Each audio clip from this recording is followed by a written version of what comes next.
A boy who needs his dad to call him 3 times at 9 a.m. for an exam at 9:30 is up and ready to go at 4:59 in the morning. Why? Because I got my priorities straight. Hello, welcome to my first vlog, Bangalore to Bolumalai. After leaving my area, I ended up in this road called the Vartur Sarjapur road. That is one of the saddest part of this journey. First, I got randomly dumped into a bunch of potholes and then got flashbanged by a bunch of lorries.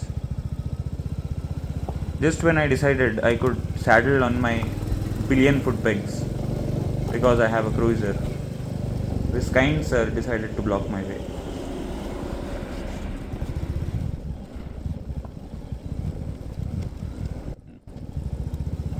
After a lot of attempts, I was able to pass him and then got flashbanged again. Throwing flashbang. Throwing flashbang. Twice. Nice. Finally, I entered the highway and was greeted with some traffic. I was really scared the whole highway will be this way.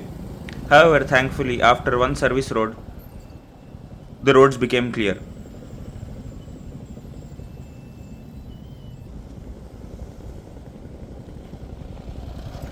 On the service road, I saw this cool guy on a big ADV. At first, I thought it was a tiger. After a while, I saw he stopped on the side of the road and I realized it was the GS. I stopped my bike and had a quick chat with him and then started off again. From here, the highways were pretty empty. Or at least, I had a full lane to myself most of the time. Enjoying the empty stretches, I started flying. However, after some time, I realized I forgot to take a turn and my maps was also not functioning properly. I blamed it on the SIM and tried to use my hotspot only to realize all this time the phone was on Wi-Fi and mobile data was turned off. Such a big brain move, don't you think? I specifically wanted to avoid the NH44 because I have been on this road a lot of times. However, I was slapped with the realization that divine forces barely ever let you plan for yourself. So, after turning on mobile data, the map rerouted itself and I was back on my way. Thankfully, I did not have to take a U turn and I was just on the second path. The path I specifically chose to avoid, even though it said 3 minutes faster, because, like I said, I have been on the NH44 many times and I wanted to try another highway. However, it wasn't a problem. The NH44 is such a beautiful road anyway. I stopped at a few places to take some pictures of my bike with the rising sun. The national highway came to an end after about 1 to 1.5 hours. The best part of the ride so far are these semi-urban, semi-rural, twisty type of roads through lush greenery. I was enjoying every moment of these roads. The greenery, the golden sun, the breeze, everything.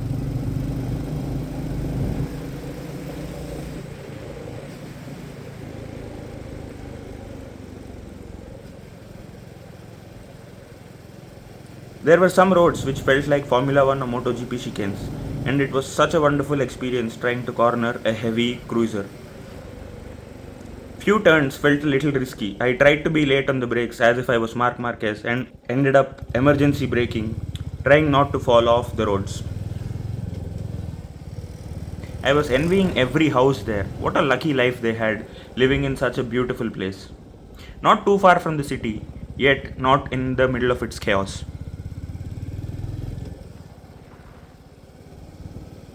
I wish I could just keep riding on these roads for all my life, and I would never be bored, even for a second.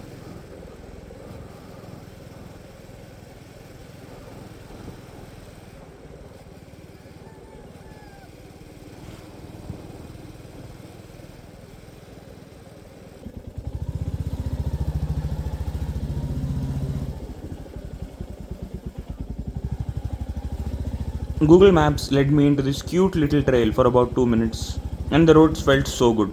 My bike barely fit in this area.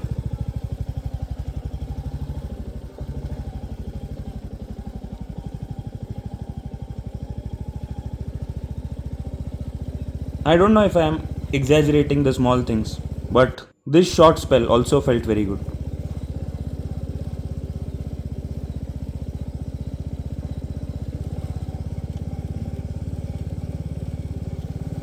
Maybe it is because I have been used to highways all this time. Any little piece of nature feels so fresh and attractive. Like all good things, these roads also came to an end, and I finally came to the ghat section.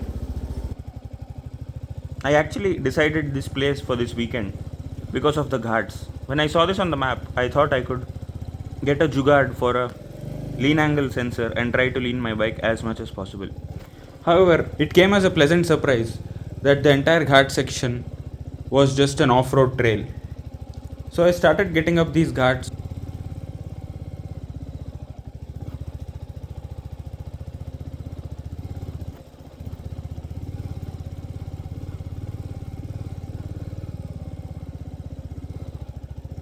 At one turn, found that this Harley guy dropped his bike and was struggling to move forward.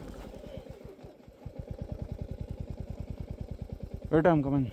I offered to help him pick his bike up, but when he asked me to ride it past a small, uncomfortable stretch, I was really scared. I never rode that specific bike, and I was not sure about its clutch and the biting point. I was really sure I'd stall and make a fool of myself trying to act confident.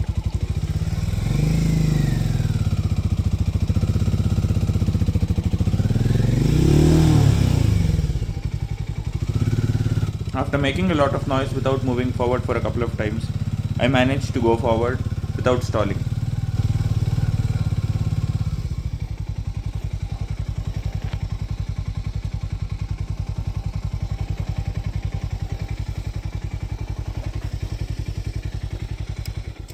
Okay. And then went ahead on my way. Getting up was a pretty easy task. I couldn't saddle on my pillion foot pegs like I wanted to because whenever I tried to pick pace, I had to take a turn, and I was really not confident taking turns while saddling without using my brakes.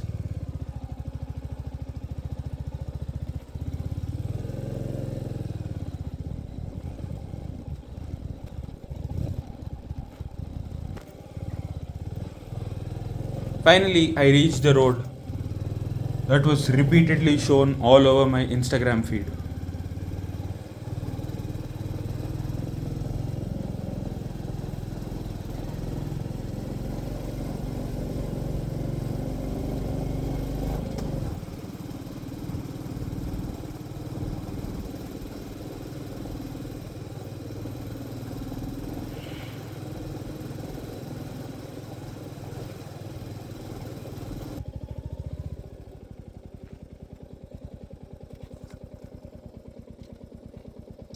After going to the top, I had no clue what I was supposed to do. Most people there came with a group of friends. I prefer traveling solo, but once I reach the destination, coming solo feels a little odd. Even though there were a lot of people in the area, I found myself a rock to sit on with not many people around, with a view of this thing. I don't know what to call it. It's not a boulder, it's not a hill. But whatever it was such a relieving sight to sit and watch. After a while, I thought of going back. But then I found this really cool spot, which was previously occupied by a group of people.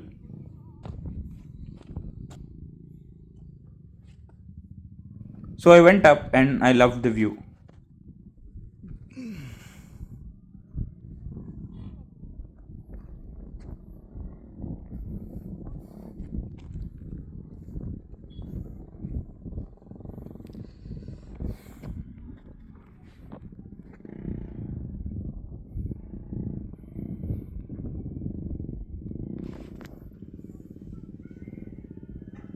After spending some time relaxing on that rock I found, I finally started back down.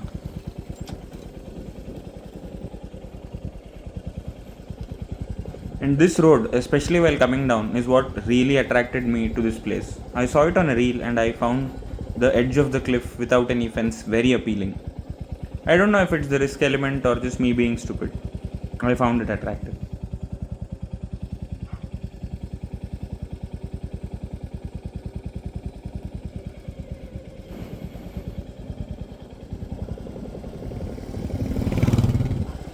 After crossing this part, the real trouble started.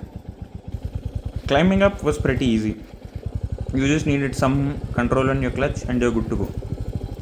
Yes, my clutch control was decent, but while coming down, you just leave the clutch and manage your speed of descent using your rear and front brakes.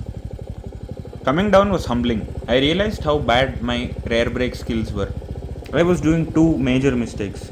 I was either slamming the rear brakes, the ABS kicked in, and the brakes felt way less punchy and lacked the bite, or I was relying entirely on the front brake, which added a lot of load to the front and removed traction from the rear.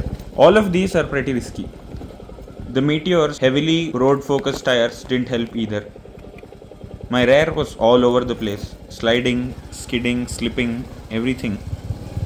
However, it gave me an insight into what I need to work on to tread further into off roading on this bike.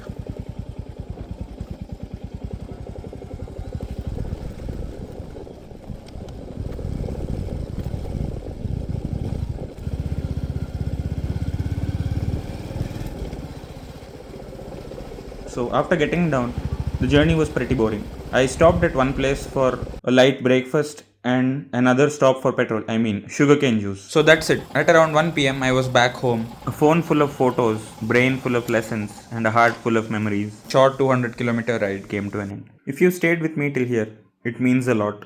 Thank you so much for watching. Have a great rest of your day. Bye.